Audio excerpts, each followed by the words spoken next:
Hello and welcome to another Raggy's Beers, Wines and Spirits review. Tonight we have a Christmas cider review, and I can't actually remember ever drinking any actual Christmas cider. Some ciders that have a winter spice flavouring to it, certainly the Copperberg, but yeah, Devon Christmas cider. So there you go. So standard 4% volume, you know, they got this thing about 4%. Citrus and spice cloudy winter cider made with vintage English apples for a warming flavour. Seasonal guest, it says. Specially blended for Marks and Spencer and made by Sandford Orchards, who have done 2 of their reviews this year. Quite decent ciders actually, so yeah. So thanks to my neighbour across the road again for this, you know. Although I never did any of her garden for money or for any praise. I just did it because I'm a good neighbour. But hey, free beer is always a good way to go on.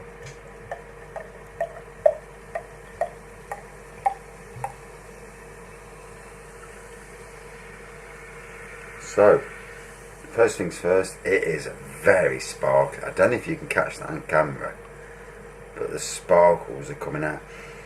And cloves, nutmeg, cinnamon, I can smell it from here. And you can see the sparkles. I don't know if the camera's picking up the sparkles that high up off the glass. That's amazing. Oh yeah, definite winter spices. Oh.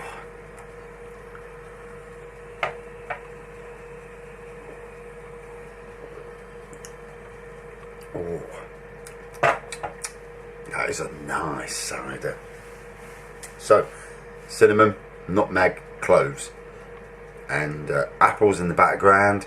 Obviously no head. It's a sparkling cider. You know, you don't really get heads with ciders anyway, do you? Let's be fair. Warming flavour. There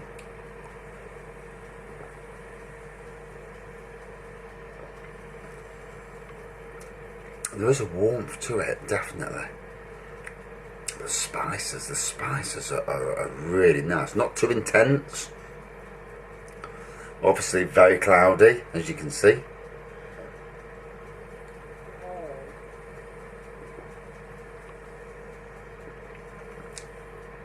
Oh, so yeah, Christmas cider. So, Devon Christmas cider.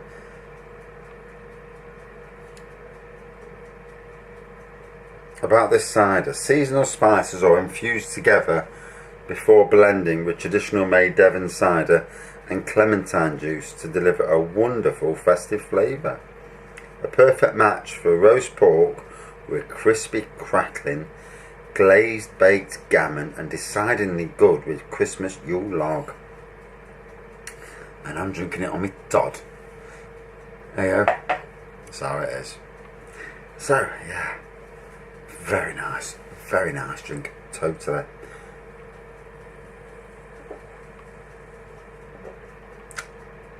I am a massive fan of nutmeg. I mean, I love egg custards, and you have nutmeg on there, and cinnamon. I absolutely love cinnamon. I mean, Fire Eater is a fantastic liqueur. I've had other versions. I can drink a bottle of Fire Eater in one night, you know, and the Jack Daniel's Tennessee Fire, you know, one night gone. You know, it's an expensive drink for one night. But then again, if you're just going out in pubs in town, you know, you'd spend 60 or 70 quid on beers. You know, you can do, you know, in a night. So to spend 15 quid at home, it isn't that bad really. When if you think about it in that way. But yeah, I mean, I've had cinnamon Baileys and that was beautiful.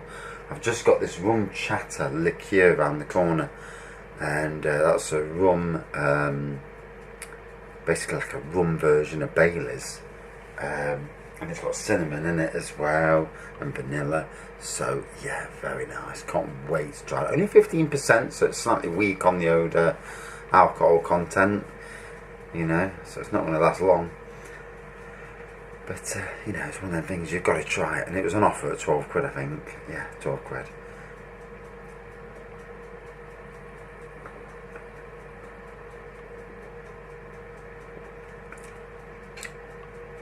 Oh.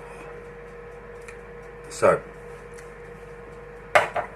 definite winter drink, you know, those winter spices. If you love your cinnamons like I do, this time of the year we all embrace winter beers and ciders and drinks. You know, it's that time of the year, you know, we all do. And sadly, for me this year, it's been the most disappointing year yet amongst the supermarkets, and I'm looking at Morrison's directly, because Morrison's are usually the leaders above and beyond all of the supermarkets when it comes to seasonal beers. And for some strange reason, I mean, their normal real ale collection is superlative. You know, they have the best real ale collection of all the supermarkets. Although I am going to Asda on Friday at West Bridgeford, which is a large Asda in Nottingham, to see what extra beers they've got down there, because they sometimes do have a few extras that you don't see anywhere else. But other than that, yeah, very disappointed with the selection this year of winter Christmassy beers. I found some in B&M Bargains, 4 different ones there. Asda had 1, Tesco had none, Sainsbury's had none at the time I went round. Home Bargains didn't have any. But yeah, B&M Bargains are the kings of this Christmas beers. Must get in touch with the company and praise them, you know, because obviously as a beer reviewer, I want to see more Christmas beers. Bargain Booze, they had 2 Christmas beers, and they had probably the best Christmas beer that's out at the moment, which is Shepherd Neame's Christmas Ale, 7%. Oh, you know, and cannot understand why. And also Marks and Spencer's, to be fair, they've had 3 or 4 Christmassy themed beers and ciders. So yeah, they've done well as well. Probably the best of the of the proper supermarkets. They are the actual leaders this year, you know. As for the others, you're slacking. Anyway, back to this.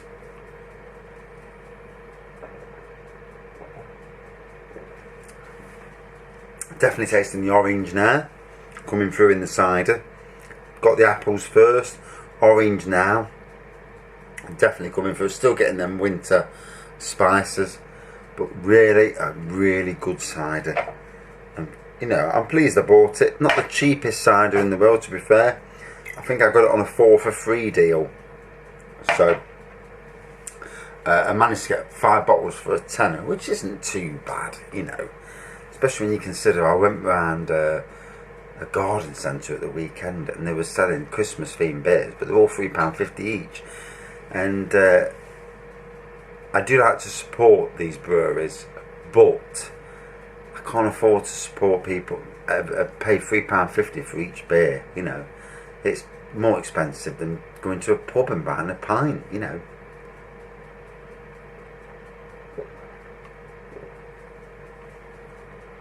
So, out of 5.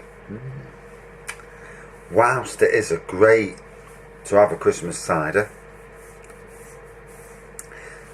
not quite a top of the range cider for me. I'm going to give it a 4.3 out of 5. It was nice, but didn't quite reach the eye spots for me. But still a nice cider. I must get the mulled cider and try that hot and cold as well. Right, thanks for watching. See you soon.